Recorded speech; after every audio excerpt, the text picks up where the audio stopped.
Sa huli nating pagtalakay, pinag-usapan natin ang mga katagang batayan at ngayon dumadako tayo sa sang-ano.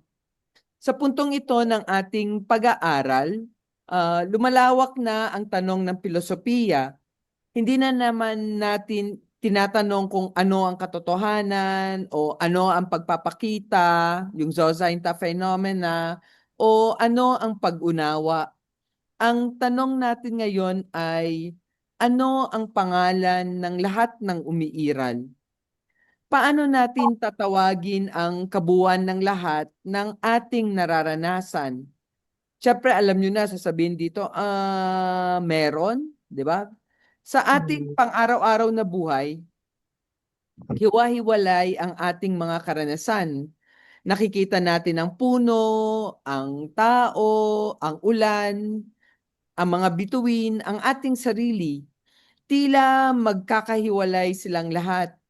Ngunit habang lumalalim ang ating pagmumuni, napapansin natin na may isang pagkakaugnay ang lahat ng tao. Parang sansinukob, isang kaayusan, iisa lang lahat. Hindi lamang sila magkakatabing bagay, tila bahagi sila ng isang mas malaking kabuuan. Ganito ang inilalarawan ni Padre Roque. Ang tao ay nag-iipon ng karanasan. Unti-unti niyang pinagbubuklod ang mga ito sa kanyang kamalayan hanggang sa mapansin niyang may isang pagkakaisa sa likod ng lahat ng pagkakaiba. Hindi ito basta intelektual lamang na ehersisyo. Isa itong karanasan ng pagkamangha. Ang dating magkakahiwalay ay nagiging magkakaugnay. Mapapansin ninyo na hindi pa agad ibinibigay ang sagot. Parang nagtatanong lang, sang ano? Sang ano? Isang ano? Sinasadya ito ni Ferriols. Ayaw niyang madaliin ang pagbibigay ng pangalan. Mas mahalagang maranasan muna natin ang pagkamangha bago tayo magbigay ng konsepto. So, sa filosofiya, ang tamang tanong ay kadalasang mas mahalaga kaysa sa mabilis na sagot. Ganito rin naman sa buhay. Kapag bata pa tayo, magkakahiwalay ang ating karanasan, pamilya, paaralan, kaibigan, simbahan. Ngunit habang tumatanda tayo, unti-unti nating nakikitang magkakaugnay pala ang lahat ng ito sa paghubog ng ating pagkatao. Dito nagsisimulang mabuo ang ating pananaw sa kabuuan ng buhay. Kaya kung titignan nyo yung karanasan natin sa buhay, sa umpisa akala mo wala namang kaugnay-ugnay sa'yo yung isang bagay, pero sa huli, para bang nagtatahi silang lahat, parang nagkakaisa lahat, parang nagtutulong-tulong lahat. Ngayon, ay nagbibigay si Ferriols ng tatlong posibleng pangalan. Oh, sorry, naalis yung aking, sandali lang, yung aking plug. Ipa-plug ko lang, sandali. At mamamatayan ako ng computer.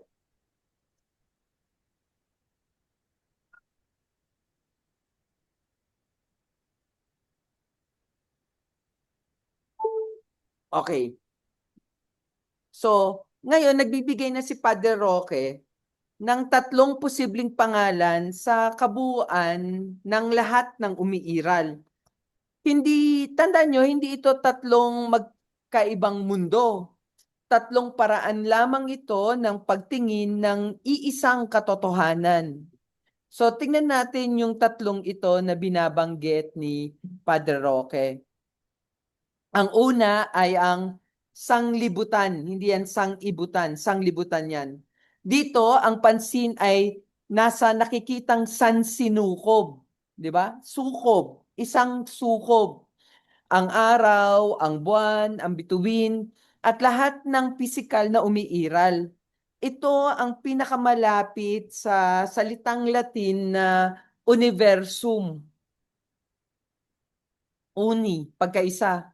Kapag tumingala tayo sa kalangitan at nakita ang lawak ng kalawakan, nararamdaman natin ang sanglibutan.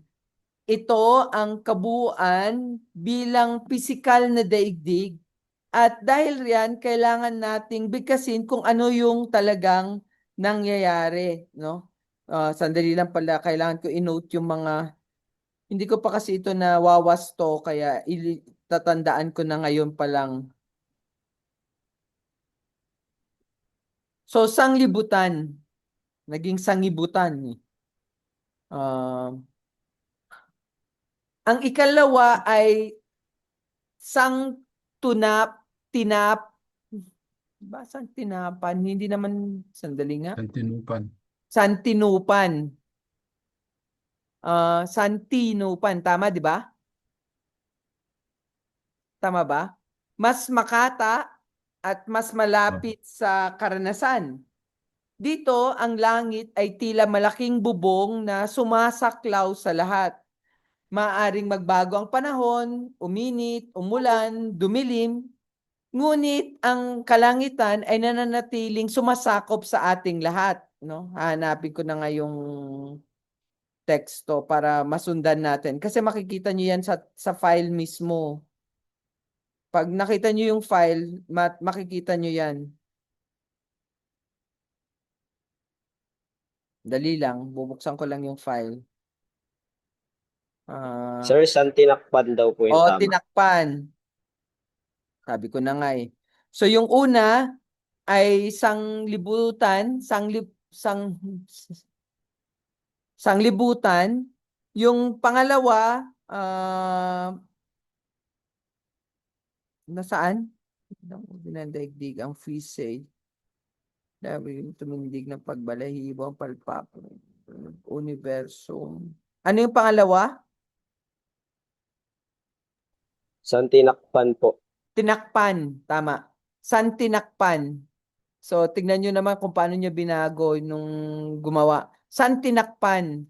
Dito, ang langit nga ay parang tagatakip, no? Nananatiling sumasakop sa ating lahat. At dito, ang diin dito ay hindi sa mga bagay, kundi sa kabuuang sumasaklaw sa buhay. Yung ikatlo ay, ano yung salita sa ikatlo? Saan sinukob? Sansinukob. Yes po. Sansinukob.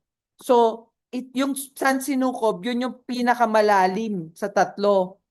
Sapagkat hindi lamang ito tumutukoy sa pisikal na daigdig, kundi sa kabuuang may mas malalim na pinagmumulan. Habang nakikipagtagpo ang tao sa katotohanan, natutuklasan niyang may higit pa sa nakikita. May isang pinagmumulan ang lahat ng umiiral. Kaya ang San Sinukob ay hindi lamang koleksyon ng mga bagay, kundi isang buhay na kabuuan na pinagbubuklod ng mas malalim na realidad. Mapapansin natin, hindi lamang nagdaragdag si Ferriols ng mga bagong salita. Ipinapakita niyang ang bawat pangalan ay nagdadala rin ng iba't ibang paraan ng pagdanas. Kapag iba ang pangalan, iba rin ang pananaw. Kaya sa filosofiya, napakahalaga ng tamang paggamit ng wika. Dito natin maintindihan yung tinatawag ng mga sinaunang Griegong cosmos. May nag-drawing sa inyo ha.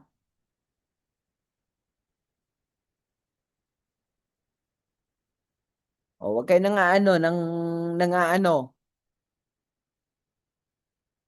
So, ang cosmos, ang sumisinag na kagandahan.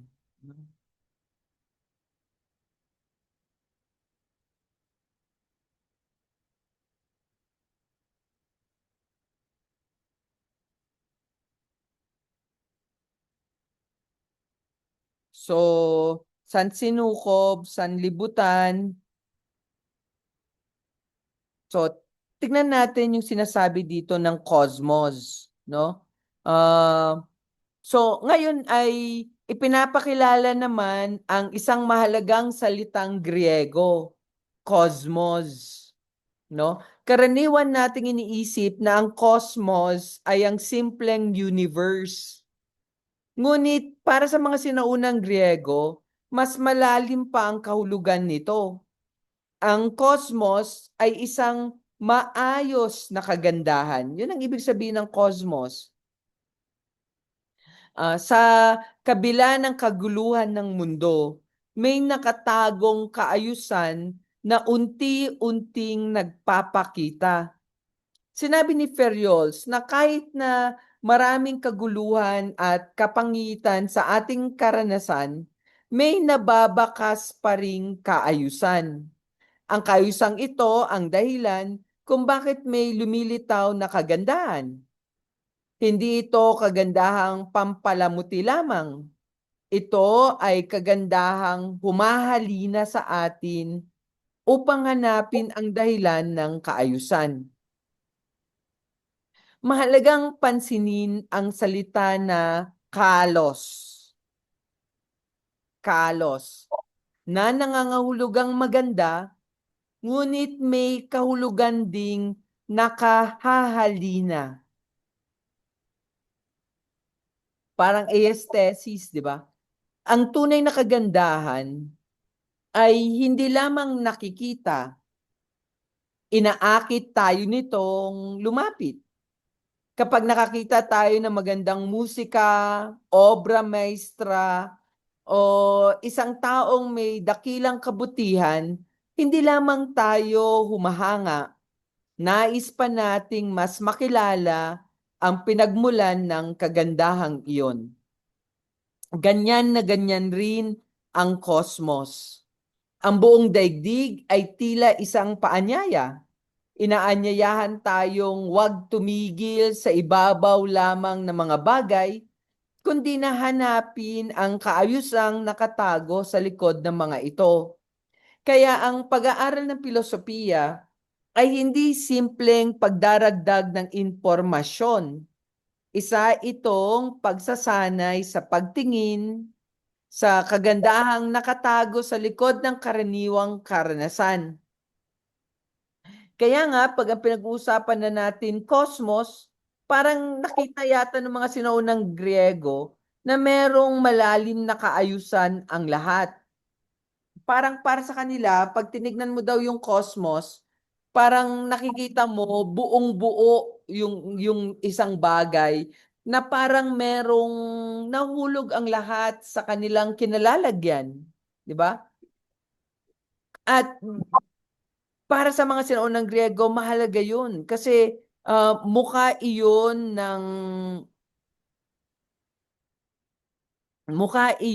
ng isang pag-unawa sa talagang totoo na parang pag nakita mo yung letrato ng parang yung barkong Titanic na nasa gitna ng dagat, na kalmadong dagat sa gabi, parang mapapansin mo bahagi ka lang ng mas malaki pa, no?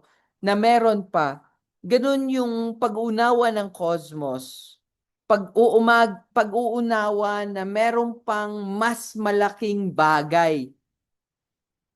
At pag pinag-usapan natin yung mas malaking bagay, usapin yan agad ng physis. Physis ang tawag dyan, hindi physis, ha? Mabantot ang physis, lagi kong sinasabi. Physis. Isa ito sa pinakamahalagang konsepto sa sinaunang pilosopiyang Griego, physis. Nature sa Ingles. Karaniwang sinasalin ang physis bilang nature. Ngunit ayon kay Ferriols, kulang ang salitang kalikasan at mas malapit na kahulugan ng physis ay pagtubo ng tumutubo. Bakit?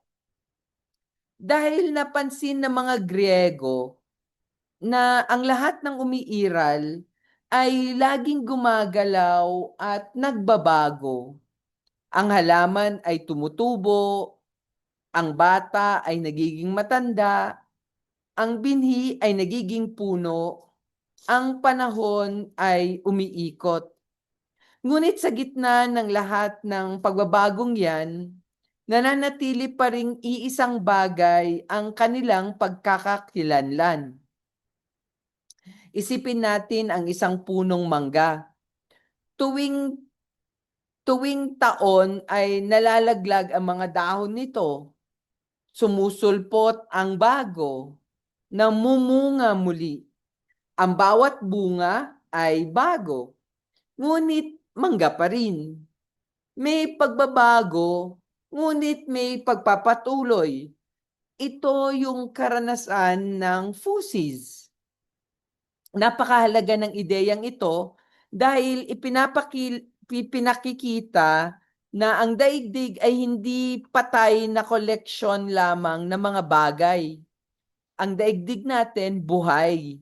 Patuloy itong lumilitaw, lumalago, at nagbabago.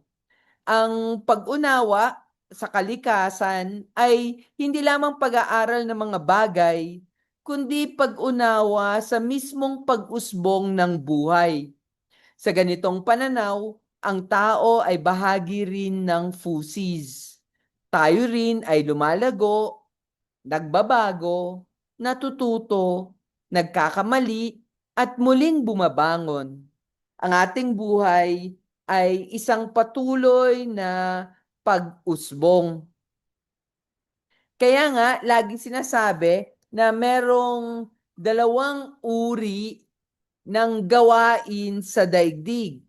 Siyempre, alam nyo na yung isa, fusis, yun yung nakasanayan na, at yung ikalawa ay ang techne. Di ba? Ang fusis, gaya ng sinabi natin, ay tumutukoy sa mga nangyayari ayon sa likas na kilos ng kalikasan.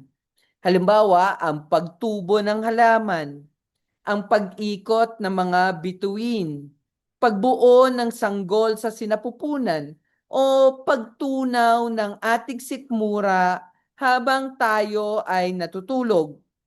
Hindi natin direktang pinapatakbo ang mga ito, nangyayari sila ayon sa sariling kaayusan ng kalikasan. Laging tumutubo ang puno, pataas. Laging tumataba ang mga hayop, depende rin sa pagkain. So, merong natural na kilos ang mga ibang bagay. Yun yung sinasabi natin, di ba? Ngunit meron din yung tinatawag nating techne, no? Nasa page 20 pa rin ako ng sinaunang Griego. Ito yung teksto ko nasa cellphone kasi. Samantala ang techne naman ay bunga ng pakikipagtulungan ng tao at ng daigdig. Hindi ito laban sa kalikasan, kundi pakikipag-ugnayan dito. Kapag ang iskultor ay gumawa ng rebulto mula sa marmol, ginagamit niya ang likas na katangian ng bato. Kapag ang mandaragat ay gumagamit ng layag, sinasamantala niya ang lakas ng hangin. Kapag ang magsasaka ay nagtatanim, nakikipagtulungan siya sa lupa. Mapapansin ninyo na ang techne na magiging batayan ng salitang teknolohiya, ang techne hindi rin simpleng teknolohiya lamang. Ito ay isang matalinong paggawa. Nangangailangan ito ng pag-unawa sa kalikasan upang makalikha ng bago. Ang tao ay hindi lumilikha mula sa wala. Nakikipagtulungan siya sa mga posibilidad na naroon na sa daigdig. Ito ang isa sa pinakamahalagang ambag ng pilosopiyang Griego. At least ang pilosopiyang Griego may ambag, di ba? ikaw wala pa. Hugot lang. So, ay, hindi KJ, hindi tumatawa, yung mga kulang sa kape. So, mapapansin ninyo na ang tunay na teknolohiya ay hindi talaga pagsakop sa daigdig, kundi isang pakikipagkaisa rito. Sa susunod na bahagi, lalo nating maunawaan kung paano nagiging daan ang tekne tungo sa mas malalim na pag-unawa ng tao at kalikasan. So, gaya ng sinabi natin kanina, ang tekne, isa yang pag-unawang gumagawa. Pag-unawang gumagawa. Andito ako sa Baguio ngayon kasi nga may panayam ako sa Kasashaco Recoleto Seminary. Ito pinag-uusapan ko doon ay AI at human formation. Kung syempre mula lahat 'yon sa encyclical ng Papa Leon 14, di ba? So, tekne bilang pag-unawang gumagawa. Sa nakaraang slide, nakita natin ang pagkakaiba ng fusis at tekne. Ngayon naman ay may mas palalimin natin ang kahulugan ng tekne. Sa karaniwang gamit ngayon, kapag narinig natin ang salitang technology, iniisip natin ang computer, AI, makinarya, o modernong kagamitan. Ngunit para sa mga sinaunang Griego, ang tekne ay hindi muna tumutukoy sa kagamitan.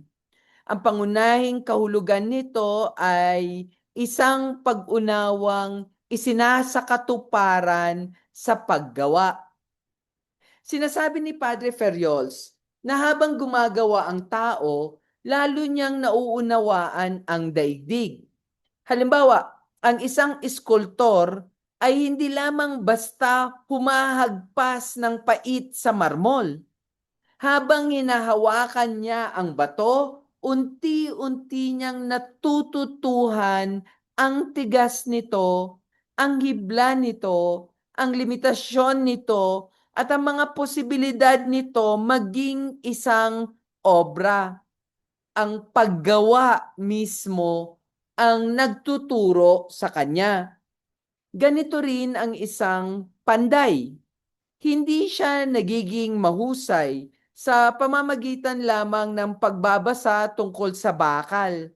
Natututuhan niya ang bakal sa mismong pag-ipit, pagpukpok, paghubog, at paulit-ulit na karanasan. Ang kaalaman ay hindi hiwalay sa kilos. Lumalalim ang pag-unawa habang lumalalim ang paggawa. Mahalaga ito, no? Sapagkat ipinapakita ng pilosopiyang Griego na ang tao ay homo faber, isang nilalang na gumagawa at natututo sa kanyang pagginagawa. Hindi sapat ang pagmumuni-muni lamang. Kailangang isagawa ang nalalaman upang higit pang maunawaan ang katotohanan. Makikita natin ito maging sa ating sariling buhay. Ang isang guro ay hindi nagiging mahusay sa unang pagtuturo. Ang isang doktor ay hindi nagiging bihasa sa isang unang operasyon. Ang isang pari ay hindi agad nagiging mabuting pastol sa unang misa. Sa bawat gawain, may bagong pag-unawa. Kaya ang paggawa at pagkatuto ay hindi magkaibang proseso. Sila ay sabay na lumalalim. Mapapansin din ninyo ang sinasabi dito sa bandang dulo ng slide. Sinasabi ni Ferriols na Sa mga susunod pang mga pagtalakay, gagamitin niya ang fusis bilang sangguni. Doon ka, doon, out. Opo, opo. Move, move, move. Sorry. Ang aking aso ay lumikit sa akin. Nakita nyo ba? Hindi? Hindi? Axel, lika daw. Come, come, come, come. Axel, come, come, come. Lapit ka daw. Lapit ka. O, pakita ka. Pakita ka daw. Doon ka, pakita ka. Ayan. O, tama na. Doon na. Balik na. Hello. Back. Back. Back. Sit, sit. Sit, sit. Ayan siya. Tingnan niya. Sit, sit. Sit. Sit. Axel, sit. Nakaupo na po. Unless ako yung ina-axel nyo.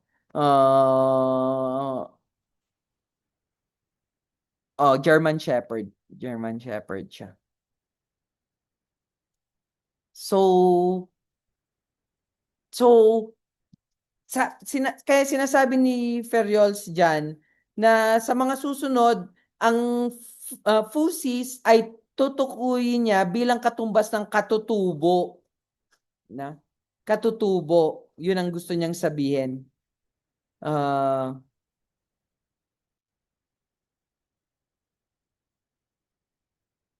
Sabi niya, ang fusay ay tumbas na tumbas sa katutubo at nanakawin ko mula sa Griego ang katagang tekne at ituturing kong Filipino. Kaya kung lalabas sa aking teksto ang katagang tekne, makikilala ka agad ng tusong mambabasa na ang tinutukoy ang pag-uunawang gumagawa at paggawang umuunawa. Mahalagang-mahalaga yun, yung katagang yun. Pag-uunawang gumagawa at paggawang umuunawa. Ang bisang gumagalaw sa pagtipon ng galing ng tao sa galing ng daigdig. Nasa page 20 pa rin ako ng teksto ni Padre Roque. Malalim talaga yung sinasabi niya. Ha? May lalim talaga.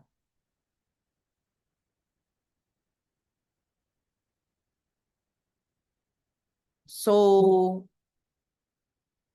pagkatapos talakayin ng paggawa, lumilipat ngayon si Ferriol sa isa pang mahalagang katangian ng tao, ang kakayahang magsalita.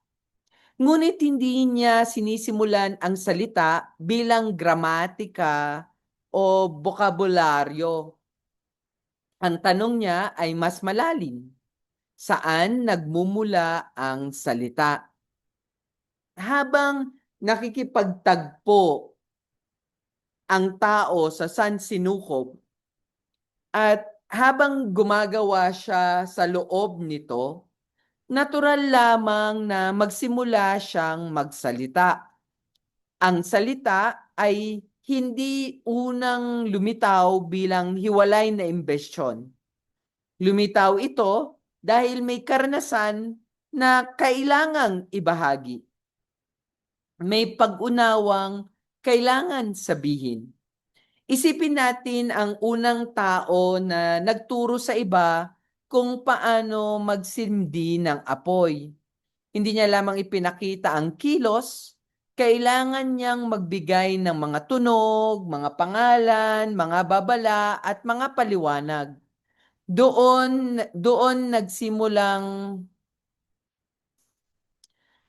nagsimulang kumilos ang mga bagay-bagay.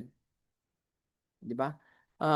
Doon nagsimulang maging bahagi ng paggawa ang salita.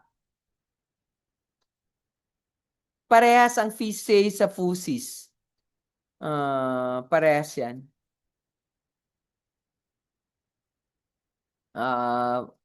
Plural at singular. No? So, napakaganda ng sinabi ni Ferriols na ang tao ang pinakamagaling sa pagbigkas ng mga huni. Ang galing, di ba? Ang ibang hayop ay may tunog. Ngunit ang tao ay may kakayahang gawing kahulugan ang tunog. Ang salita ay hindi lamang ingay. Isa itong pagdadala ng pag-unawa mula sa isang tao patungo sa iba. Dagdag pa rito, hindi raw likha ng isang tao lamang ang salita. Ang bawat salita ay sinisilang sa loob ng isang wika.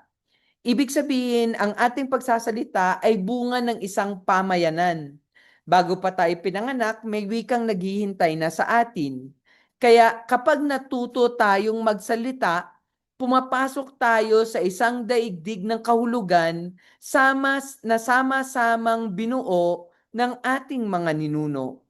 Ito ang dahilan kung bakit ang wika ay hindi lamang kasangkapan ng komunikasyon. Isa rin itong tahanan ng kultura, kasaysayan, at pananaw sa daigdig. Kaya nga sabi ni Padre, meron din namang katahimikan sa salita. Isa ito sa pinakamaganda at pinaka-philosophical na sinabi ni Padre Roque. Karaniwan nating iniisip ng pagsasalita ay binubuo lamang ng mga salita. Ngunit ipinapaalala ni Ferriols na bahagi ng salita ang katahimikan. Kapag nakikipag-usap tayo sa isang taong mahal natin, mapapansin nating hindi lahat ay kailangang sabihin. Minsan, isang katahimikan lamang ay sapat na upang maipahayag ang lungkot, pag-ibig, paggalang o pag-unawa. Sa katunayan, may mga pagkakataong ang katahimikan ang pinakamalalim na uri ng komunikasyon. Sinasabi rin ni Ferriols na bawat tao at bawat kultura ay may sariling estilo ng pananahimik. May mga lipunang maraming salita, may mga lipunang mas pinahalagahan ang mahabang katahimikan bago magsalita. Parehong bahagi iyon ng wika. Ngunit higit pa rito ang kanyang punto. Ang tunay na marunong makinig ay hindi lamang nakikinig sa mga salitang binibigkas. Nakikinig din siya sa hindi sinasabi. Nakikinig siya sa pagitan ng mga pangungusap. Nakikinig siya sa emosyon, sa pag-aalinlangan, sa paghinga, at maging sa pagluha. Sa dulo ng slide, sinasabi niyang may mga salitang kusang sumisibol bilang bunga ng isang biglang pag-unawa. Marahil nararanasan na ninyo ito. Bigla ninyong naintindihan ang isang bagay at napabulaslas kayo ng, oo nga, ang salitang yon ay hindi lamang tunog. Ito ay bunga ng liwanag ng pag-unawa. Sa filosofiya, ang tunay na salita ay laging may pinanggagalingang katahimikan. At ang tunay na pakikinig ay nangangailangan din ng kakayahang manahimik. Dito natin makikita yung tinatawag ni Padre Roqueng tatlong antas ng pagbigkas ng salita. Muli, may grammatical error ulit dito. Ang pinakauna ay ang pag-apaw ng liwanag. Nawala yung aking teksto muli. Sandali lang. Files.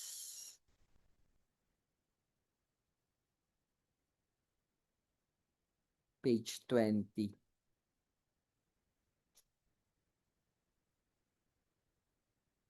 Ito. Bago magdike. So, ang pinakauna ay ang tinatawag niyang pag-apaw ng liwanag. Ito ang mga salitang kusang lumalabas kapag may bigla tayong nauunawaan. Hindi ito pinagpilitang sabihin. Para itong ilaw na biglang sumisindi sa isip. Ang salita rito ay bunga mismo ng pag-unawa. Ang ikalawang antas ay ang papel ng tao sa daigdig. Dito, ang pagsasalita ay bahagi ng ating pagiging tao.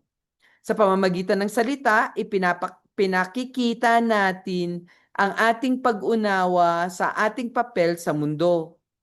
Ang pagsasalita ay hindi lamang komunikasyon. Ito ay pakikilahok sa mismong galaw ng sansinukob. At ang ikatlong antas ay ang salitang kasangkapan. Ito ang pinakakaraniwan sa araw-araw.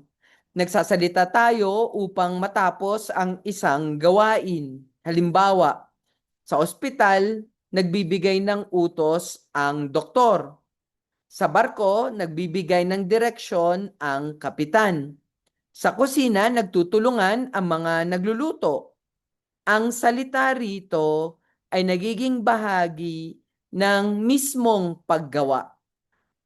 Mahalagang mapansin na hindi sinasabing masama ang ikatlong antas, yung salitang kasangkapan. Sa halip, ipinakikita lamang ni Ferriols na may iba't ibang lalim ang paggamit ng salita. Ang problema lamang ay kung doon na lamang tayo mananatili at hindi na makarating sa mas malalim na antas ng pag-unawa. Sa filosofiya, ang salita ay hindi lamang instrumento. Ito ay isang pangyayari ng pag-unawa. Kapag tunay natin naunawa ng isang bagay, nagbabago rin ang paraan ng ating pagsasalita. Kaya nga, sasabihin dito, ano naman yung karanasan kapag nagsasalita yung sansinukob? So nagtanong may tanong si Padre dito, no? At ang tanong niya ay ito. Paano kung mismong sansinukob ang nagsasalita? 'Di ba? So hindi ito nangangahulugan literal na nagsasalita ang mga bituin o mga bundok. Ang ibig niyang sabihin ay ano ang ipinahahayag ng buong daigdig tungkol sa sarili nito. What is parang self-revelation of being, di ba? So ano ang una ay kalinangan ng pangitain. Ito ang kulturang naniniwalang ang pinakamahalagang mensahe ng sansinukob ay nasa mga pangitain, mga alamat, panaginip o mga larawan. Malaki ang papel ng simbolo, imahinasyon at kwento sa pag-unawa sa buhay. Ang ikalawa naman, ito na nabubulol na ako. Ang ikalawa naman ay kalinangan ng paggiting. Dito naman, ang tunay na salita ng sansinukob ay hindi lamang iniisip o pinapangarap. Isinasabuhay ito sa pamamagitan ng tapang, pagkatao, at matalik na paggawa. Ang katotohanan ay kailangang isinasagawa.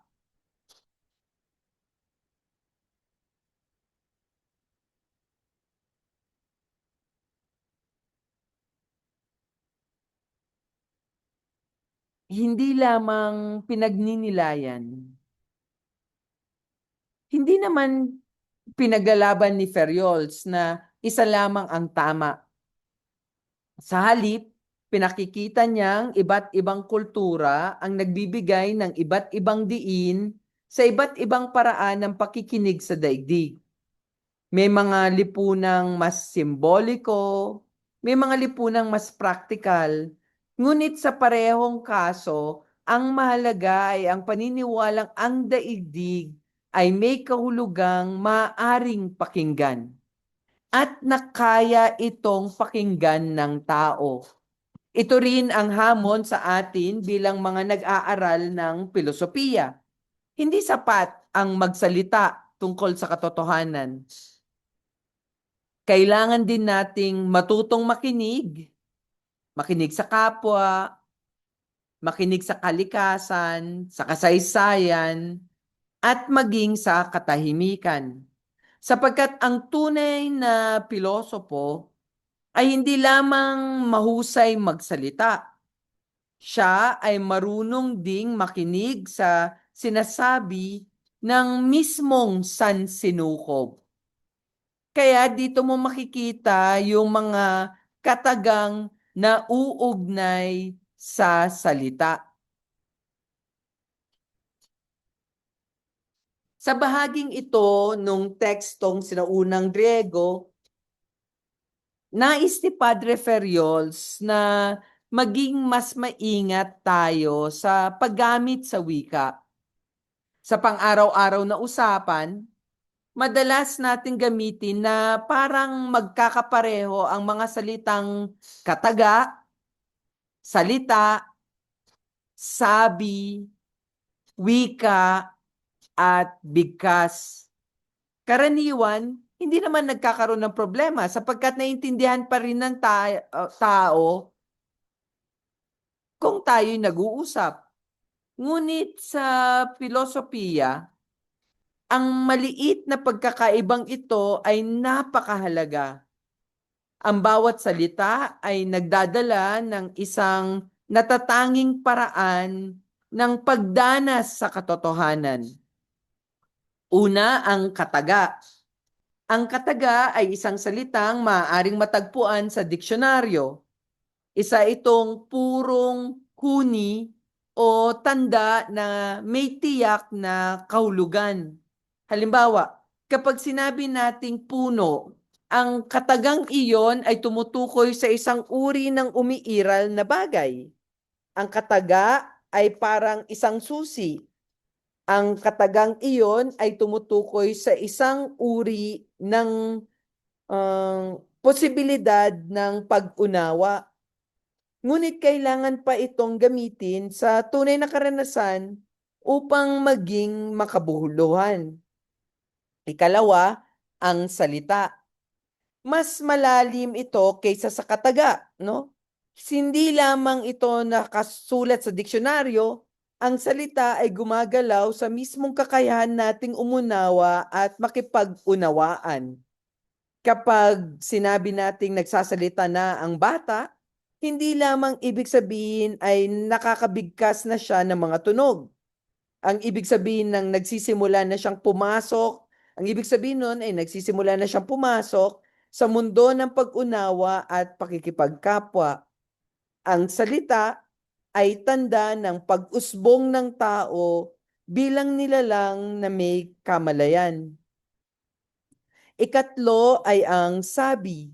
Kapag sinabing yan ang sabi niya, hindi lamang ito simpleng pag-uulat. Ang sabi ay nagpapakita ng paninindigan ng isang tao.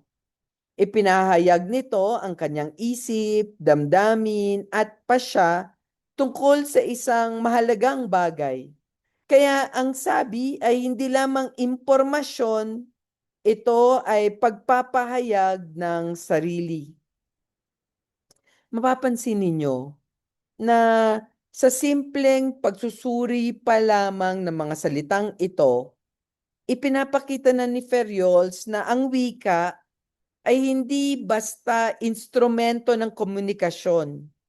Ito ay salamin ng ating pag-iisip at paraan ng pakikipagtagpo sa katotohanan. Ang pilosopo ay nagiging maingat sa salita sapagkat alam niyang kapag nagbago ang kahulugan ng salita, maaaring magbago rin ang ating pag-unawa sa buong daigdig. Kaya nga, kailangan nating tignan Ano yung pagkakaiba ng wika at ng bigkas? Sa pagpapatuloy ng ating talakayan, tinatalakay naman ni Ferriols ang dalawang salitang madalas nating gamitin, ngunit bihirang pag-isipan ng malalim. Wika at bigkas. Ang wika ay higit pa sa isang koleksyon ng mga salita. Totoong ginagamit natin ang salitang ito upang tukuyin ang Pilipino, Ingles, Ilocano, Bisaya, at iba pang lengguwahe. Ngunit para kay Ferriols, ang wika ay isang buong daigdig ng kahulugan. Kapag natuto tayo ng isang wika, hindi lamang tayo natututo ng bagong bokabularyo, natututo rin tayong tumingin sa mundo sa paraang natatangi sa wikang iyon. Halimbawa, may mga salitang umiiral sa Pilipino na walang eksaktong katumbas sa Ingles, gaya ng pakikipagkapwa, loob, damay, tampo. Gayon din may mga konseptong Griego tulad ng aletheia o logos na hindi madaling maisalin sa isang salita lamang at nagpapakita na ang bawat wika ay may sariling paraan ng paghubog ng kanilang at ng ating pag-unawa. Pagkatapos ng pagtalakay sa wika, makikita rin yung sa ikalawang salita ang bigkas. Karaniwan, iniisip natin ang bigkas bilang tamang pagbigkas ng mga titig at pantig. Ngunit para kay Ferriols, mas malalim ito. Ang bigkas ay isang kilos na maaaring magbukas ng isang bagong katotohanan. Kapag sinabi ng isang tao, mahal kita, o pinapatawad kita, o tinatanggap kita, ang buhay ng tao ay maaaring magbago pagkatapos ng bigkas na iyon.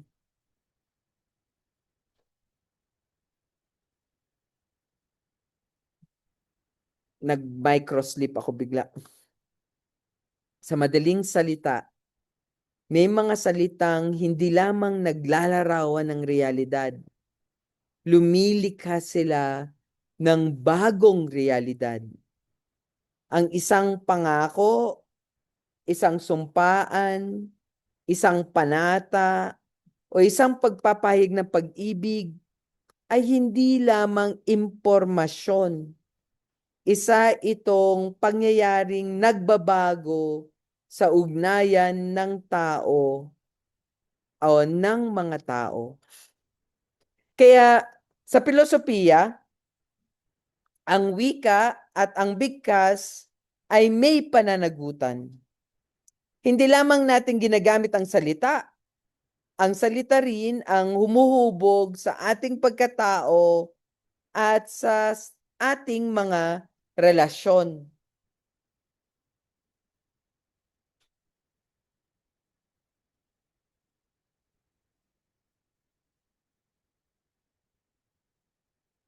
Tila humihinto muna si Padre Ferriols upang ipaliwanag ang layunin ng buong aklat.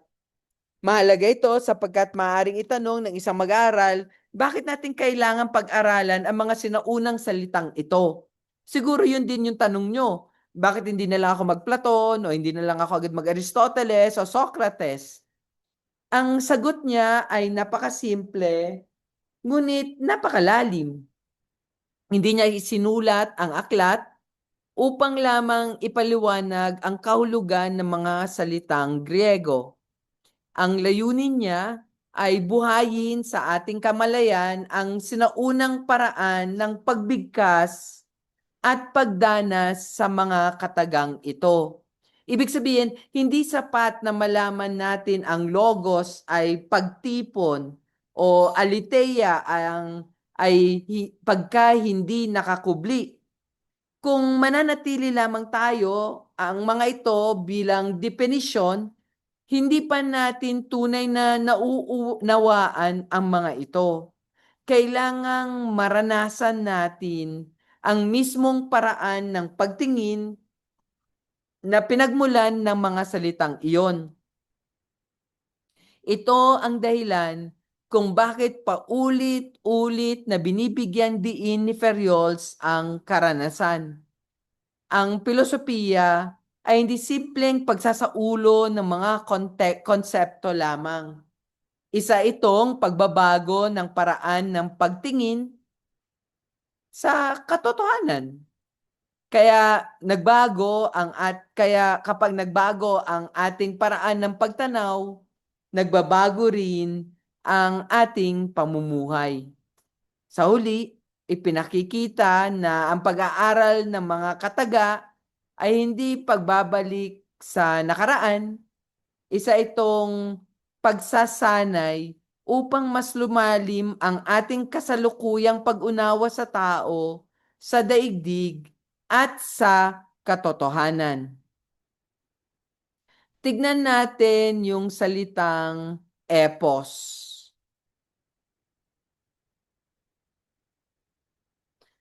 Sa bahaging ito, ipinapakilala ni Ferriols ang isa pang mahalagang salitang Griego, epos.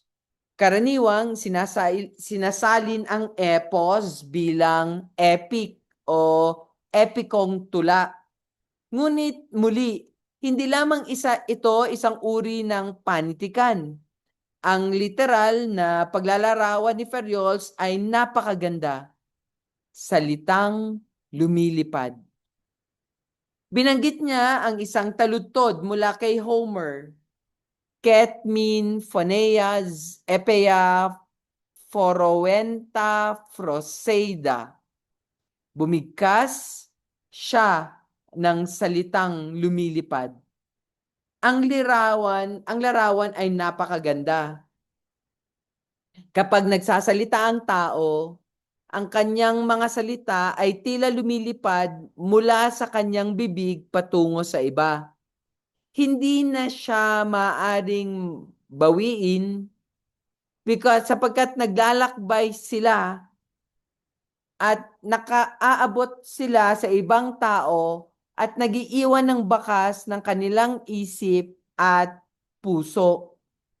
Ngunit ang epos ay higit pa sa simpleng pagsasalita lamang. Isa itong paraan ng muling pagbuhay sa mga pangyayari. Kapag isinasalaysay ni Homer ang mga kwento ni na Achilles o Odysseus, hindi naman niya inuulat ang nangyari. Binubuhay niyang muli ang kanilang buong daigdig. Ang nakaraan ay nagiging kasalukuyan sa pamamagitan ng salita. Ganito rin ang nangyayari sa ating sariling buhay. Kapag ikinukwento ng ating mga lolo at lola ang kanilang kabataan, tila nabubuhay muli sa panahong iyon. Kapag binabasa natin ang Ebanghelyo, hindi lamang tayo tumatanggap ng impormasyon tungkol kay Kristo, inaanyayahan tayong muling maranasan ang kanyang buhay. Ito ang kapangyarihan ng epos. Kapag ang salita ay may kakayahang magpanatili ng alaala, kultura, at pagkakakilanlan ng isang bayan sa paglipas ng maraming salinlahi, worthy ito. Pwedeng pagtuunan ng pansin. Interesante yung epopoia,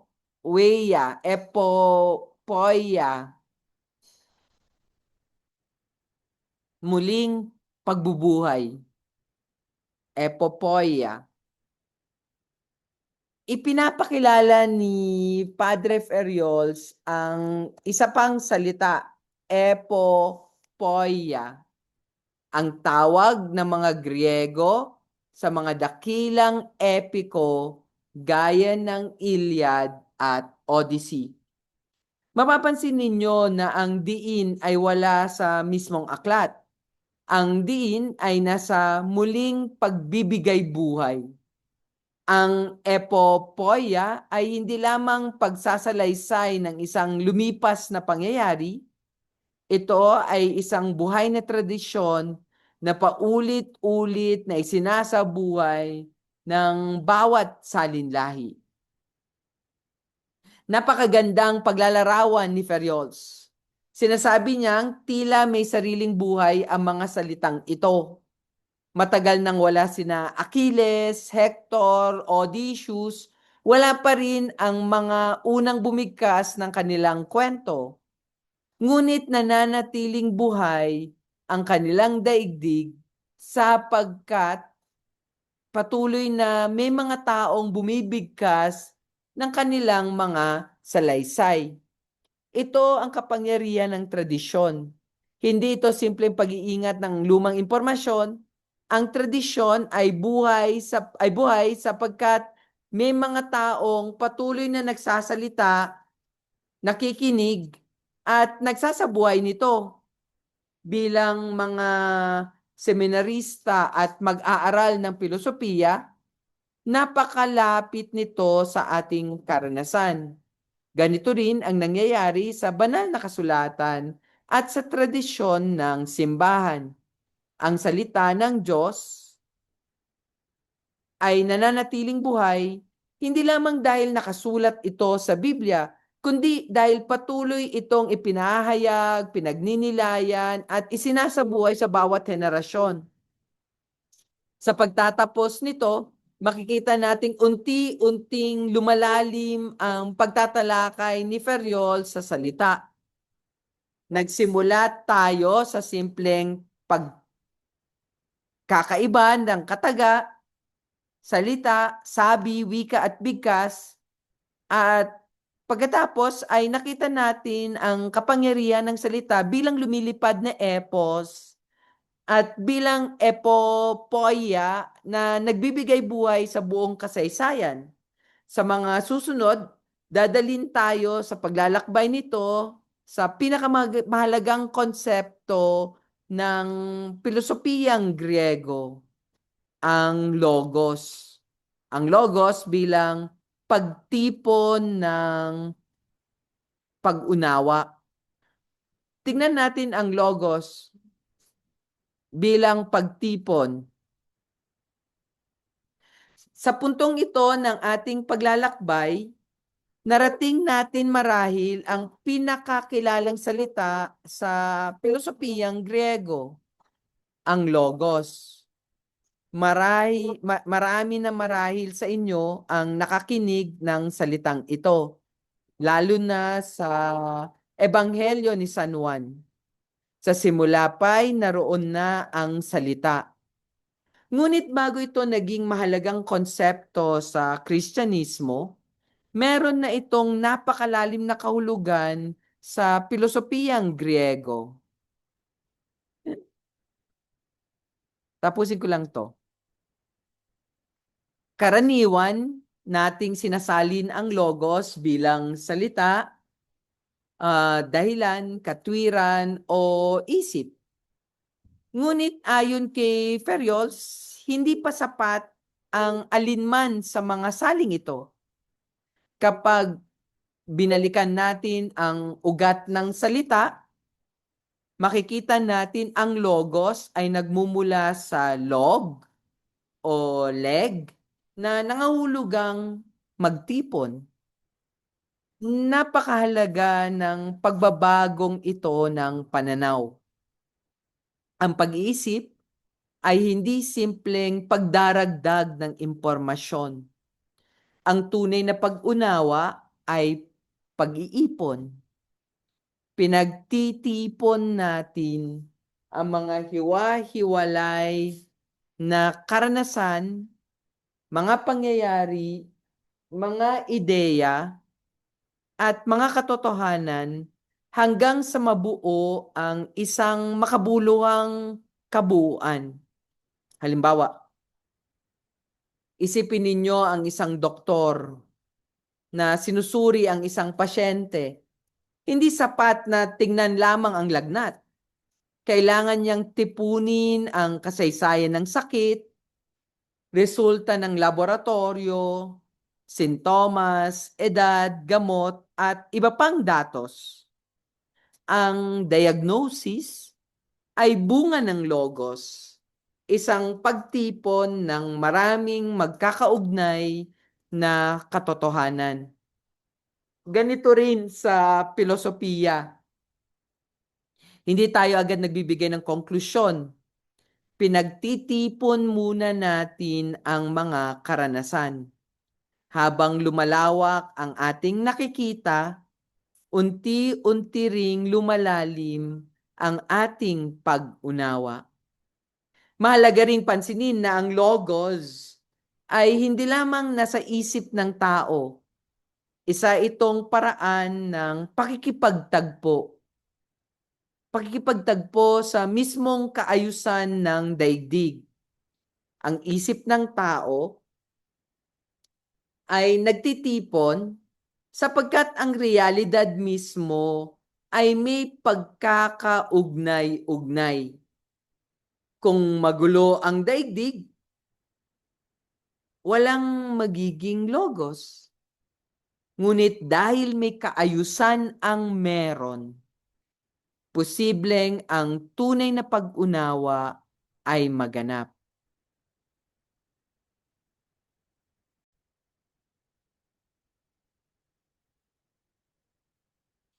Upang higit nating maunawaan ang logos, nagbigay si Ferriols ng dalawang salitang ginagamit para rin nating ginagamit pa rin natin hanggang ngayon na nagmukula sa parehong ugat ng log o leg. Ang una ay collection. Kapag narinig natin ang salitang ito, agad nating naiisip ang pag-iipon ng mga bagay, koleksyon ng mga libro, koleksyon ng mga barya. Sandali nga, may tinitingnan lang ako. Okay. Koleksyon ng mga libro, koleksyon ng mga barya, koleksyon ng mga larawan. Ang mahalaga dito ay hindi naman ang dami ng mga bagay. Ang mahalaga ay ang pagkakatipon ng mga ito sa isang makabuluhang kabuuan. Ganito rin ang ginagawa ng isip. Ang isip ay nagtitipon ng karanasan, di ba?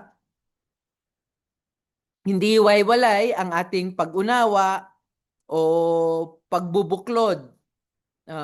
Hindi naman, di ba? Pinagbubuklod natin ang ating mga natututunan upang magkaroon ng saysay ang sariling salita.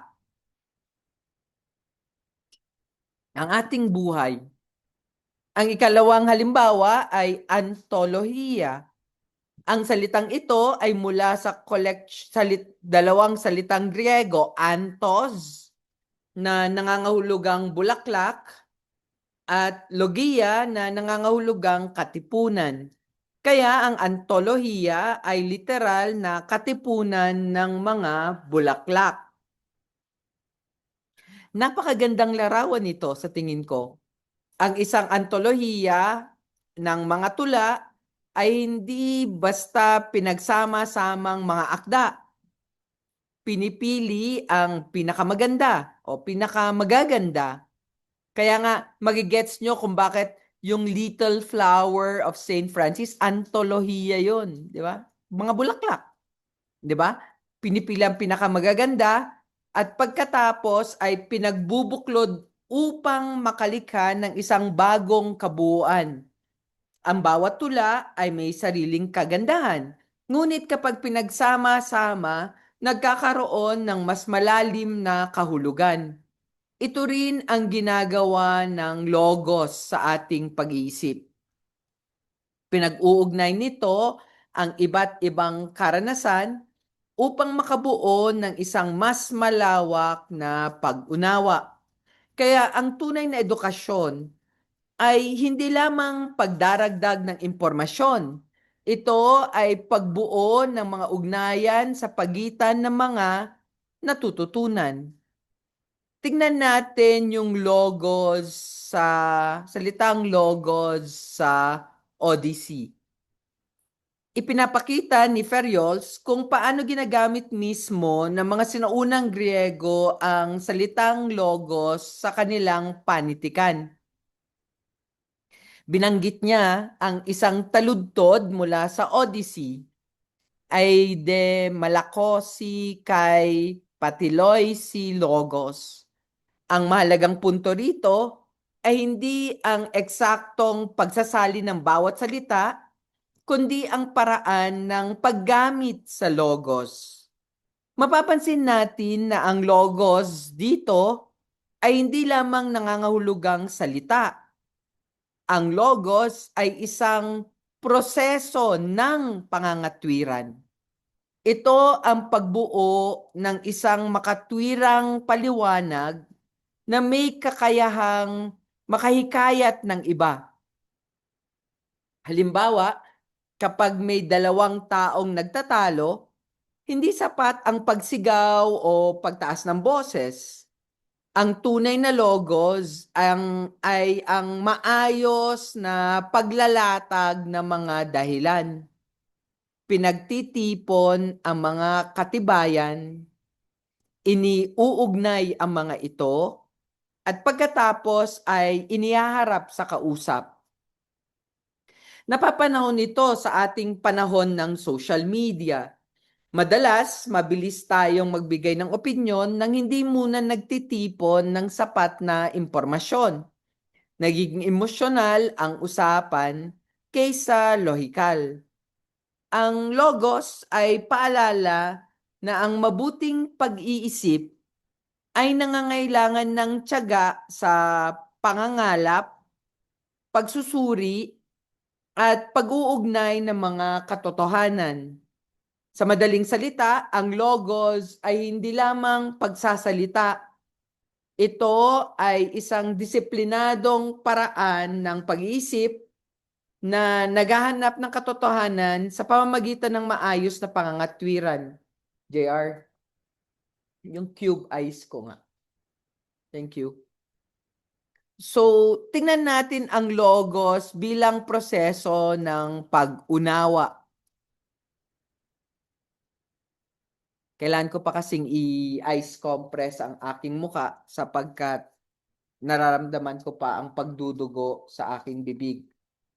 Kaya pagpasensyahan niyo ako kung meron lang nakasampal na kung ano man sa aking muka. Kasi kailangan.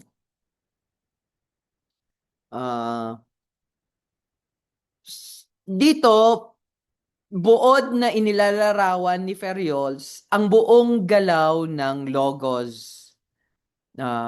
Alisin ko yung... So, makikita ninyo ang tatlong mahalagang yugto: pagkilatis, paghambing, at pagtipon. Nagsisimula ang lahat sa pagkilatis. Hindi natin agad tinatanggap ang anumang nakikita o naririnig. Sinusuri muna natin ito. Ano ba talaga ang nangyayari? Ano ba ang katotohanan? Ano ang nagpapakita? Ito ang unang hakbang na matututunan natin sa mga sinuunang Griego. Pagkatapos ay dumarating ang paghahambing. Inihahambing natin ang bagong karanasan sa dati nating alam.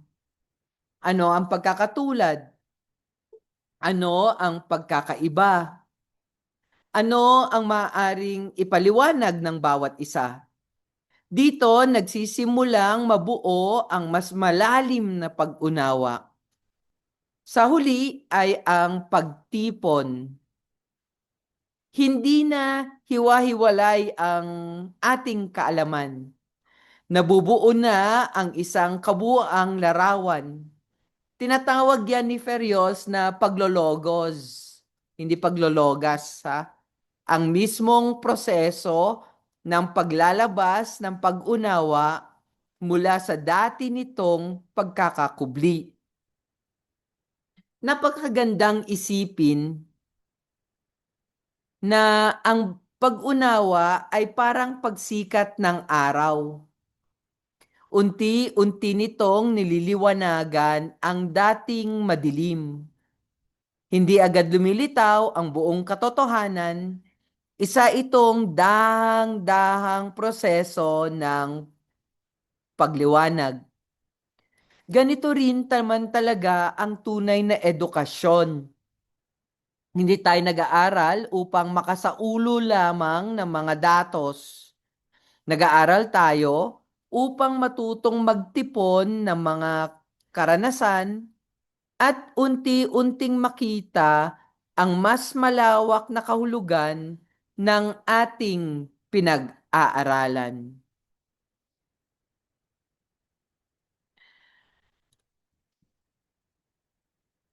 Mali yung palatip, basahin yung libro para makita nyo kung ano yung hindi palatip yung sinasabi dyan ni Padre Fueriols.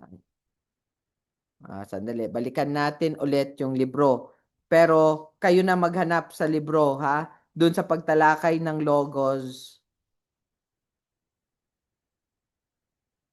o pagtalakay ng salita. Hindi palatip yung tinatawag dyan. Yung paglologos, nandun siya sa page 24, ha?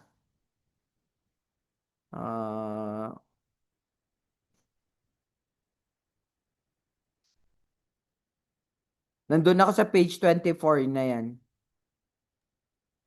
Pads palaisip po. Palaisip, tama ka. Yes po. Ang logos at ang bawat palaisip. Bakit palatip? Ano ba naman itong gumawa ng slide? So sa pagtatapos, nagbigay si Ferriols ng isang mahalagang paalala. Sinasabi niyang ang kanyang layunin ay hindi lamang ipaliwanag ang kahulugan ng salitang logos. Ang nais niyang iparanas sa mambabasa ay ang mismong uri ng pagdanas na nasa likod ng salitang ito. Sapagkat kapag naunawaan natin ang paraan ng pag-iisip ng mga Grego, saka naman natin tunay na maunawaan ang kanilang filosofiya. Kaya nga yung konteksto ng buong pagtalakay nito, parang kwan lang to parang sensing, feeling with, pakikiisa sa mga Grego. Ganun lang yung ginagawa natin. Hindi tayo agad pumapasok sa mundo nila na parang naintindihan na natin sila agad. Mapapansin na paulit-ulit ang tema na ito sa buong aklat. Hindi sapat ang definisyon, hindi sapat ang pagsasaulo ng mga konsepto, kailangan maranasan ang paraan ng pag-iisip na pinagmulan ng mga salita. At yan din naman yung lagi sinasabi rin sa akin ni Father Ferriols lagi nung buhay pa siya. Lagi niyang sinasabi, huwag kalimutan na yung filosofiya mula o hinugot sa buhay. Dapat mabuhay muna. Binanggit din ni Ferios ang bawat palaisip. Ang ibig niyang sabihin ay bawat larangan ng kaalaman, bawat disiplina, bawat paraan ng pag-aaral ay may sariling estilo ng paggamit ng logos. Iba ang logos ng matematika, iba ang logos ng agham, iba ang logos ng sining, iba rin ang logos ng filosofiya. Ngunit lahat iyan ay iisa ang layunin, ang maayos na pagtipon ng katotohanan upang lumalim ang pag-unawa. Kung babalikan natin ang lahat ng ating mga natalakay mula sa katotohanan, aletheia, doxa, phenomena, techne, hanggang logos, mapapansin nating hindi ito magkakahiwalay na konsepto. Ang bawat isa ay isang iba't ibang landas ng pakikipagtagpo sa meron, sa talaga at totoong umiiral. Ito rin ang paanyaya sa atin ni Ferriols. Ang filosofiya ay hindi lamang pag-aaral ng mga konsepto, ito ay isang paraan ng pamumuhay. Ang taong nabubuhay sa logos ay hindi kontento sa mababaw na opinyon. Siya ay matyagang nagtitipon, naghahambing, nagkikilatis, at patuloy na naghahanap ng mas malalim na katotohanan. Sa ganitong paraan, ang pag-iisip ay nagiging isang anyo ng pakikipagtagpo sa mismong realidad. Dito papasok yung tinatawag niyang dike. Sa huling pangunahing konseptong tatalakayin natin, ipinapakilala ni Ferriols ang salitang dike. Sa karaniwang pagsasalin, ang dike ay nangangahulugang katarungan o justice. Ngunit gaya ng mga naunang katagang Griego, mas malawak ang orihinal nitong kahulugan kaysa sa modernong salin. Nagsisimula si Ferriols hindi sa hukuman o sa batas, kundi sa isang simpleng karanasan ng bawat tao, ang karanasan ng kaayusan. Araw-araw, umaasa tayo na sisikat ang araw sa umaga, lulubog ito sa gabi. Babagsak ang bato kapag binitawan natin at dadaloy ang tubig pababa. Hindi na natin ito pinagtatakahan sapagkat bahagi na ito ng ating karanasan sa daigdig. Ngunit itanong natin ang isang mas malalim na tanong. Bakit tayo nagtitiwala na mangyayari ang mga ito? Sapagkat nararamdaman natin na may isang kaayusang gumagabay sa sansinukob. Hindi natin ito palaging nakikita, ngunit ipinapalagay natin ito sa bawat kilos natin. Kung wala yung kaayusang ito, hindi magiging posible ang agham, ang teknolohiya, maging ang pang-araw-araw na pamumuhay. Ito ang tinatawag ng mga Griego na dike. Ang dike ay hindi lamang batas na gawa ng tao. Ito ang mismong kaayusan ng realidad. Ito ang dahilan kung bakit may inaasahan tayong kaayusan sa kalikasan, sa lipunan, at maging sa ating sariling buhay.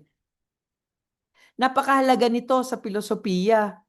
Pinapakita nito na ang tao ay hindi nabubuhay sa isang magulong sansinukob.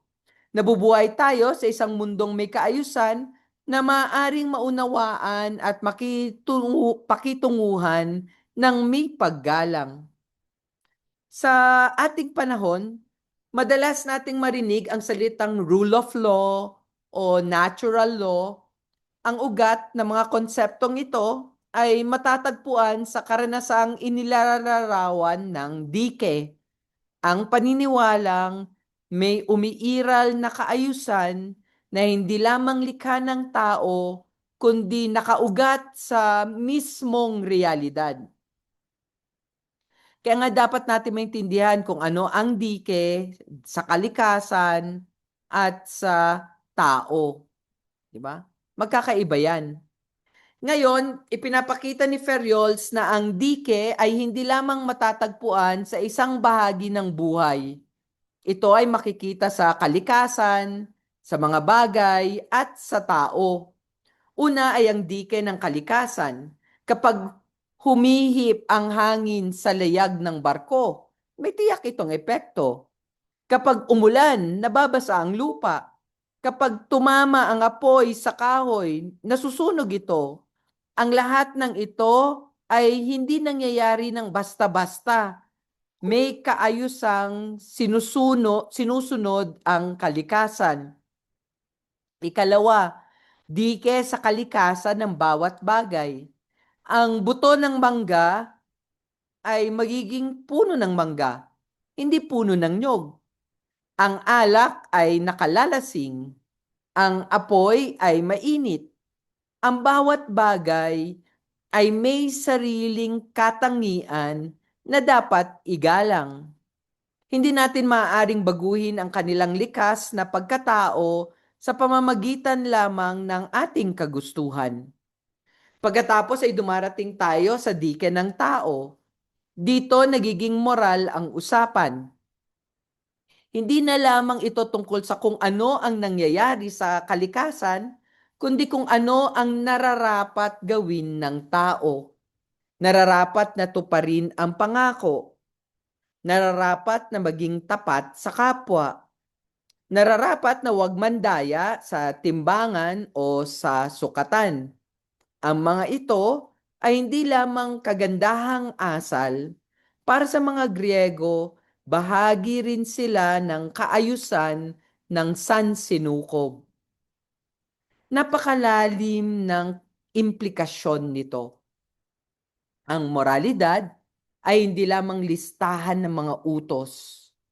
Ito ay pakikibagay ng tao sa kaayusang umiiral na sa realidad. Ang taong gumagawa ng masama ay hindi lamang lumalabag sa batas ng lipunan. Lumalabag din siya sa mga mas malalim na kaayusan ng pagiging tao. Ito ang dahilan kung bakit sa klasikal na filosofiya, hindi maaring paghiwalayin ang etika sa pag-unawan sa kalikasan. Ang mabuting pamumuhay ay pamumuhay na naayon sa kaayusan ng meron. Ibig sabihin, hindi pwedeng ihiwalay yan sa tao. Kaya nga, sa slide na to, lalong pinapalalim ni Ferriols ang konsepto ng dike. Hindi lamang ito isang sistemang panlabas na sinusunod ng tao, ito ay isang paraan ng pagkamulat sa kaayusan ng sansinukob. Sinasabi niya na ang dike ay isang uri ng pagdanas. Unti-unti nating naaamoy, nararamdaman, naaaninag ang kaayusang nakatago sa likod ng mga pangyayari. Hindi ito laging malinaw. Madalas ay nakatago ito. Ngunit sa paglipas ng panahon at sa pamamagitan ng pagmamasid, unti-unti itong lumilitaw sa ating kamalayan. Napakaganda para sa akin nung paglalarawan ni Ferriols na ang kaayusan ay nakatago ngunit nararamdaman. Halimbawa, hindi natin nakikita ang batas ng grabidad. Ngunit nararanasan natin ang epekto nito sa bawat araw. Gayon din natin nakikita ang moral na kaayusan.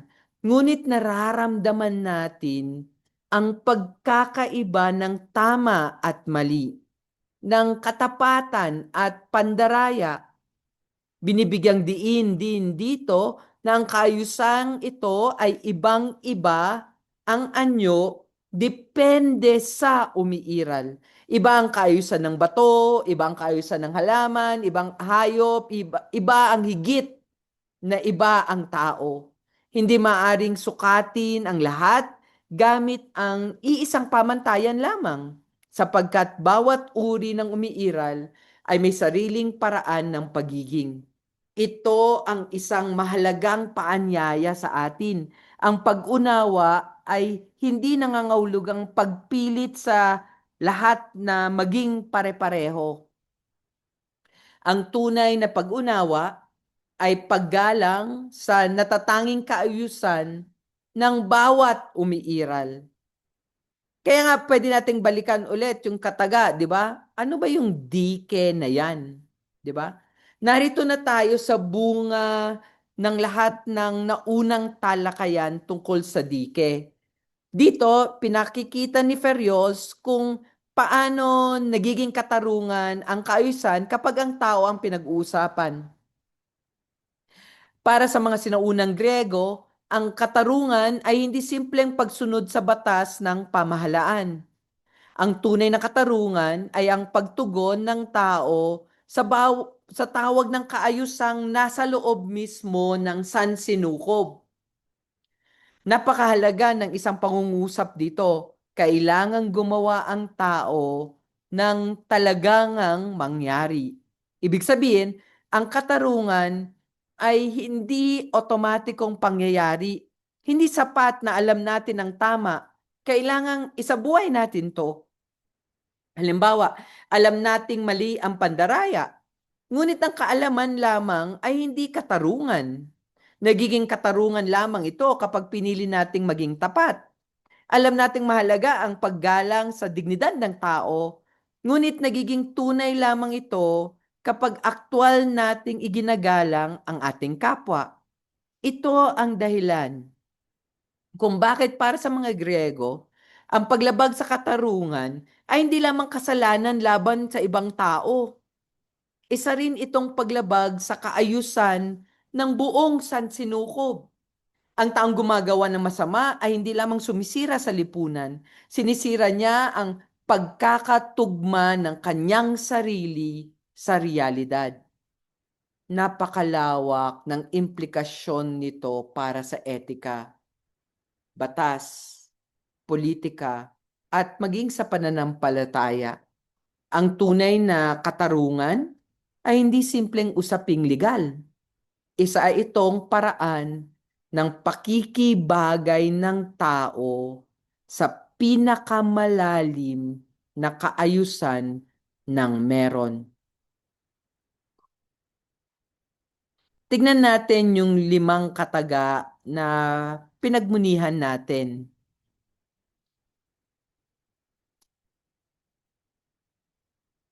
Ang una ay ang katotohanan o aletheia. Ito ang pagtuklas ng tunay. Ang katotohanan ay hindi lamang tamang impormasyon.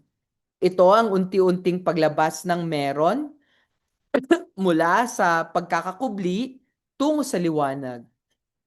Ang pilosopo ay taong patuloy na naghahanap ng katotohanan kahit hindi niya ito ganap na maabot. Ang ikalawa ay doxa. Ito ang sari-saring kuro-kuro at pagpapakita. Hindi lahat ng nakikita natin ay ganap na katotohanan, ngunit hindi rin dapat basta itapon ang mga ito. Ang doxa ang unang hakbang ng paglalakbay tungo sa mas malalim na pag-unawa. Ang ikatlo ay phenomenon. Ito ang pagpapahayag ng anyo.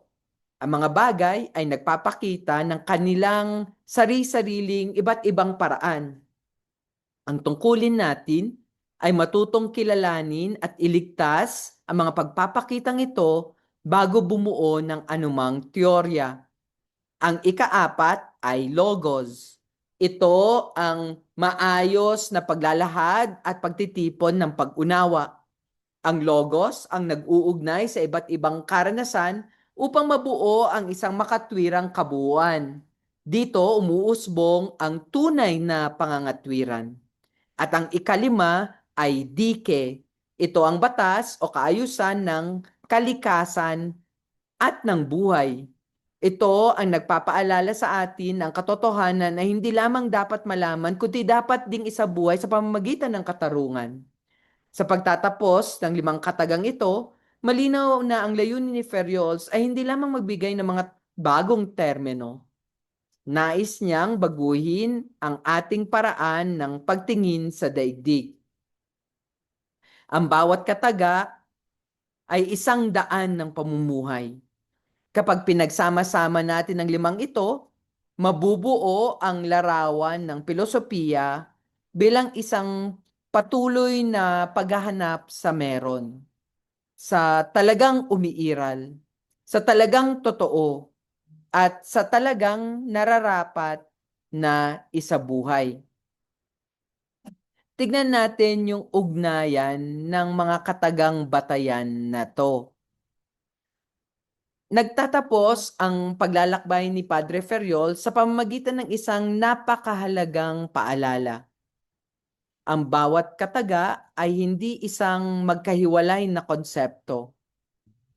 Ang bawat isa ay isang landas tungo sa meron, sa talagang meron, sa talagang totoo, sa talagang nangyayari. Napakahalaga ng salitang landas. Hindi niya sinasabing ang mga katagang ito ay 5 magkakaibang teorya tungkol sa mundo. Hindi rin niya sinasabing kailangan nating pumili ng isa at iwan ng iba.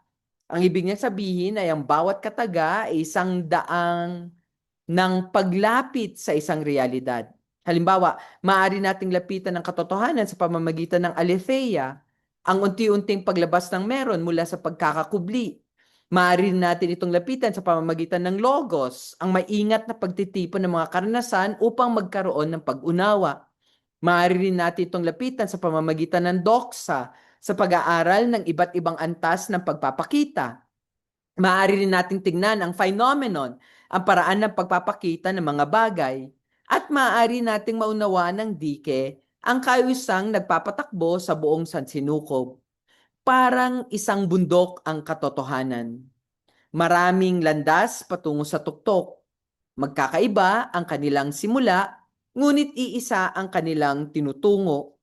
Kung titingnan lamang natin ang isang landas, baka isipin natin iyon lamang ang tama. Ngunit kapag nakita natin ang kabuuan, maunawaan nating magkakaugnay ang lahat ng ito. Ito ang kagandahan ng filosofiya. Hindi siya nagtatayo ng isang saradong sistema. Sa halip, inaanyayahan niya tayong maglakbay sa iba't ibang paraan ng pagdanas sa meron. Ang layunin ay hindi ang maparami ng konsepto o magparami ng konsepto, kundi ang lalong lumalim ang ating pakikitagpo sa katotohanan. Kaya nga, kailangan nating maintindihan kung bakit laging sinasabi ni Padre Ferriols, hindi lamang mga salita ang katagang ito. Bawat isa ay paraan ng pamumuhay. Napakahalaga ng pahayag na to. Sa maraming pagkakataon, iniisip natin ang filosofiya ay tungkol lamang sa pagbabasa ng may hirap na aklat, pagmemorya ng konsepto, pakikipagtalo sa loob ng silid-aralan. Ngunit para kay Ferriols, hindi iyon ang tunay na filosofiya. Ang tunay na filosofiya ay pamumuhay. Kung tunay nating naunawaan ang aletheia, magiging mga taong patuloy na naghahanap ng katotohanan.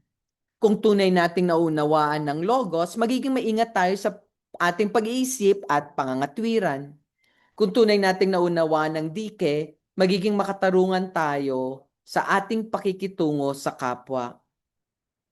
Mapapansin ninyo na hindi sinasabing ang taong pilosopo ay yung maraming alam. Ang tunay na pilosopo ay yung nabubuhay ayon sa kanyang natutuklasang katotohanan. Napakaganda rin ng huling bahagi ng slide. Ang taong nabubuhay sa aletheia ay patuloy na naghahanap ng talagang meron kahit alam niyang limitado ang kanyang pag-unawa. Napakahalaga nito sapagkat ipinapakita nito ang kababaang loob ng tunay na pilosopo. Hindi niya inaangking alam na niya ang lahat. Patuloy siyang nagtatanong, patuloy siyang natututo, at patuloy siyang nagbubukas ng sarili sa katotohanan. Ito rin ang dahilan kung bakit ang filosofiya ay hindi natatapos sa pagtatapos ng klase. Habang tayo ay buhay, nagpapatuloy ang ating paglalakbay sa katotohanan.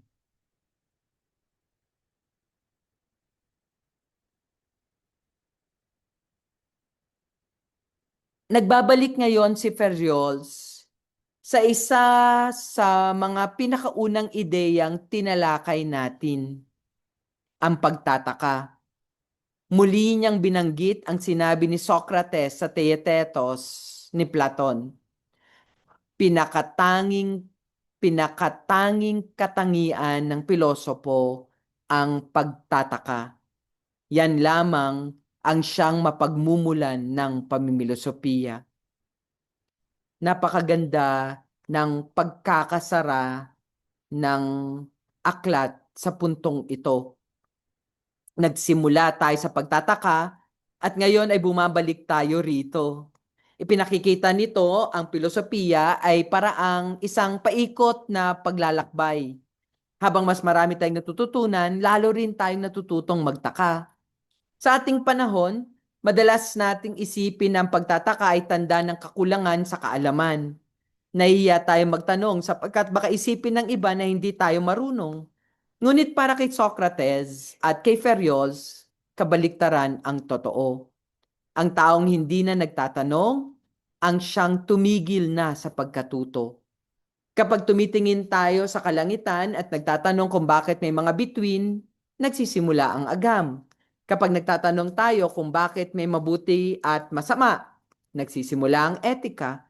Kapag nagtatanong tayo kung sino ang tao, nagsisimula ang filosofiya. At kapag nagtatanong tayo kung sino ang Diyos, nagsisimula ang teolohiya. Kapag ang pagtataka ay hindi kahinaan, isa itong anyo ng katapangan. Inaamin natin na may higit pa tayong dapat matutunan. Ang taong marunong magtaka ay nananatiling bukas sa katotohanan. Sa huling habilin ni Padre Roque sa mga mambabasa, nagbigay siya ng 3 konkretong paalala at sana wag niyong kalimutan ito. Una, danasin ang mga kataga. Hindi sapat na mabasa lamang ang mga ito. Kailangan maranasan ang kanilang sinaunang pagbigkas upang maunawaan ang kanilang tunay na lalim. Ito ang paulit-ulit na tema ng buong aklat. Ang filosofiya ay isang karanasan bago ito maging teorya. Sabi sinasabi ni Padre Roque, huwag kang makulong kay Platon. Isipin mo, ano yung tinuturo ni Platon? Ikalawa, maging bukas sa pagkakamali. Isa ito sa pinakamahalagang katangian ng tunay na naghahanap ng katotohanan. Ang taong nabubuhay sa katotohanan ay hindi natatakot umamin kapag siya ay nagkamali. Sa halip, buong puso niyang itinatama ang kanyang pagkukulang. Ang pag-amin na pagkakamali ay hindi pagkatalo. Isa itong hakbang patungo sa mas malalim na pag-unawa. Ikatlo, hanapin ang tunay na katoto. Napakaganda ng paalalang ito. Ang tunay na kaibigan ay hindi lamang yung laging sumasang-ayon sa atin. Ang tunay na katoto ay yung kasama nating walang sawang naghahanap ng katotohanan. Minsan, ang tunay na kaibigan ang siyang nagtutuwid sa atin kapag tayo ay nagkakamali. Kung susumahin yung 3 habiling ito, ay maaring ilarawan bilang karanasan, kababaang loob, at pakikipagkapwa. Ito ang 3 salik ng tunay na pilosopo ayon kay Ferriols. Hindi sapat ang katalinuhan kung wala ang mga ito.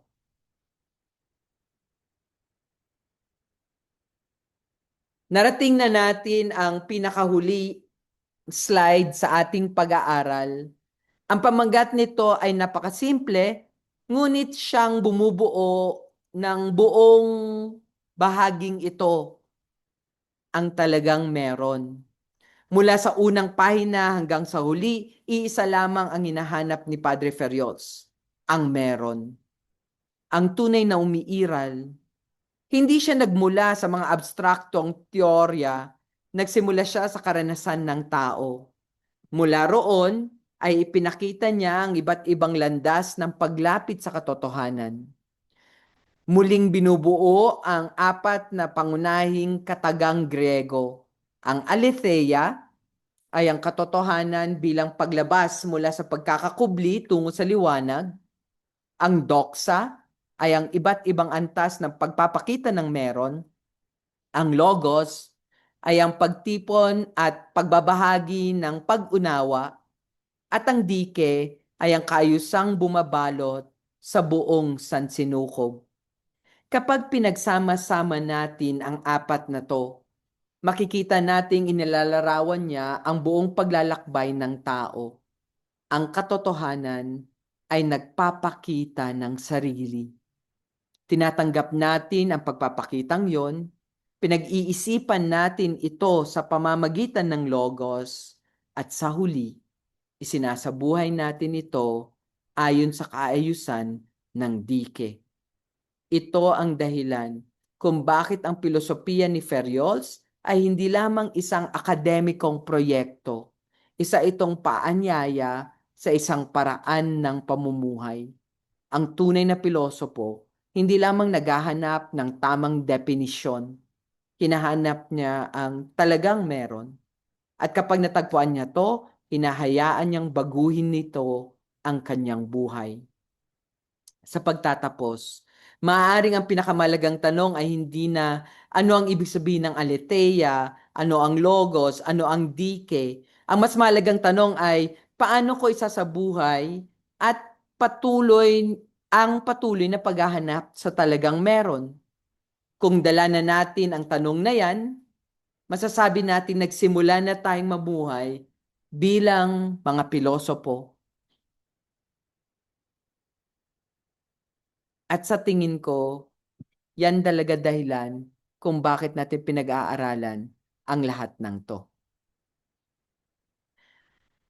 Narating na natin ang dulo ng panayam na ito, mga katagang batayan, nahango sa sinaunang Griego ni Padre Roque. Ngunit sana ay napansin ninyo na bagamat natapos na ang 60 slide, hindi pa tapos ang paglalakbay na sinimulan ng aklat na ito, sapagkat ang tunay na pilosopiya ay hindi nagtatapos sa huling pahina ng isang libro o kabanata. Nagsisimula ito sa sandaling isara natin ang aklat at muling buksan ang ating mga mata sa daigdig. Kung ating babalikan ang unang slide, nagsimula tayo sa isang simpleng tanong tungkol sa kataga. Maaaring isipin ng iba na ang mga salita ay mga kasangkapan lamang upang makapag-usap. Ngunit unti-unti nating natuklasan na para kay Ferriols, ang kataga ay hindi lamang pangalan ng isang bagay, ang kataga ay tahanan ng karanasan. Sa bawat salitang tunay nating inuunawa, may isang buong daigdig na unti-unting nagbubukas sa ating harapan. Mahalaga yun. Kaya nga, dito natin makikita na sa mundong napakabilis, kung ang impormasyon ay nasa dulo lamang ng ating mga daliri, madaling isipin na ang karunungan ay katumbas ng dami ng kaalaman. Ngunit sabi ni Ferriols, hindi. Nagsisimula ito sa pagkamangha, sa kakayahang huminto, sa kakayahang tumingin, sa kakayahang magtanong. At higit sa lahat, sa kababaang loob na amining may mga katotohanang higit na malalim kaysa sa anumang konseptong kaya nating buuin. Kung kaya, habang sinasara natin ito, presentasyong ito, huwag sana nating isara ang ating paghahanap. Dalhin ninyo ang mga katagang ito sa inyong pang-araw-araw na buhay. Sa bawat pag-uusap, hanapin ang logos. Sa bawat pasya, sundin ang dike. Sa bawat karanasan, maging bukas sa aletheia. At sa bawat pagpapakita ng daigdig, pagnilayan ang phenomena. At sa bawat araw, huwag mawalan ng kakayahang magtaka. Sapagkat sa huli, ang tunay na layunin ng pilosopiya ay hindi ang maging eksperto sa mga salitang Griego. Ang tunay na layunin nito ay ang unti-unti tayong maging mga taong marunong makakita ng talagang meron. May tapang sa pamumuhay na ito at may kababaang loob na ipagpatuloy ang paghahanap, pagpatuloy lang. Maraming salamat sa inyong pakikinig at naway magsilbing simula lamang ito ng iyong sariling paglalakbay sa katotohanan. Thank you din po.